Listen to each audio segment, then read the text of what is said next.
A very good question that I received recently. Michael, when is the Disney Annual Pass worth the cost? On the second trip to Walt Disney World, or maybe the 15th day in the park during the year? In today's video, I'm going to break down all of the specifics and tell you when an annual pass is worth it for you. Now, in today's example, I'm going to compare the standard ticket, the Park Hopper ticket, and the Park Hopper Plus ticket versus the two Disney Annual Passes, the Platinum and Platinum Plus Disney Annual Pass. Now, I do know that other annual passes do exist for Walt Disney World, like Gold and Silver, but in today's video I'm just talking about those two annual passes that you can buy if you're not a resident of Florida and not a DVC member. To guide us along today, I have created a handy color-coded reference guide. You can find this reference guide in the description of this video, and you're welcome to share it with family and friends. It is free for you to use. The reference guide is very easy to use. You can see the number of trips 1, 2, and 3, the number of days on each trip from 1 to 10, and then the prices of the tickets and the annual passes. Now, for today's example, I'm using 10 days as the baseline for our chart. I know that most Walt Disney World adventures are not 10 days, but considering the fact that 5 versus 10 days is only about a $50 difference,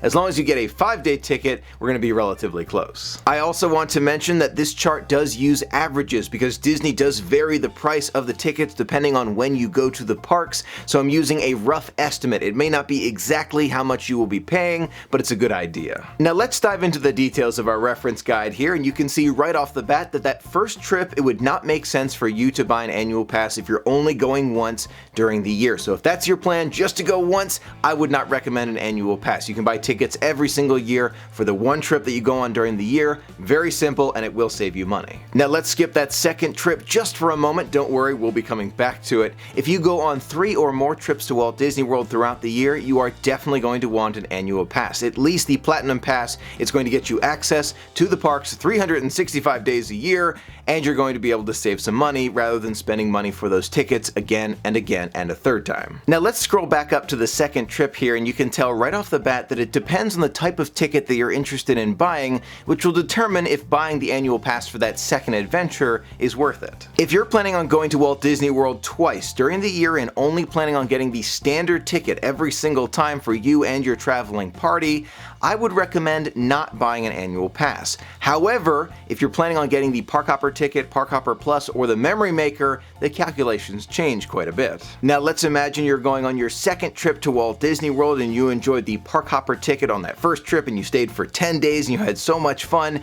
For the second trip, at what point would the annual pass be worth it? On the 4th and 5th day, the annual pass is definitely worth the price. Now, using the color coding in our reference guide here, you can see where that Platinum Pass becomes a smarter financial decision rather than just buying the tickets again and again and again. And that's right at that 4th day. You can see the Platinum Pass is a smarter decision, but if you're thinking about more than 4 days, you can see I've mixed the purple and the yellow color, showing you that either the Platinum Pass or the Platinum Plus Pass is a smart financial decision. If the water parks are a high priority for you and you're considering the Park Hopper Plus ticket versus the Platinum Plus Annual Pass, the days shift up by 1 to the 3rd and 4th day. So using our reference guide, you can tell it's not too tough to figure out when an annual pass would be worth it. But what about that Memory Maker that so many of us really enjoy? We want those photos from our adventures, and if you're an annual pass holder, you get those included with the package. What if we include the price of the Memory Maker in our reference guide? Sure enough, I did just that. On the back of this reference guide, you can find the prices with the Memory Maker included,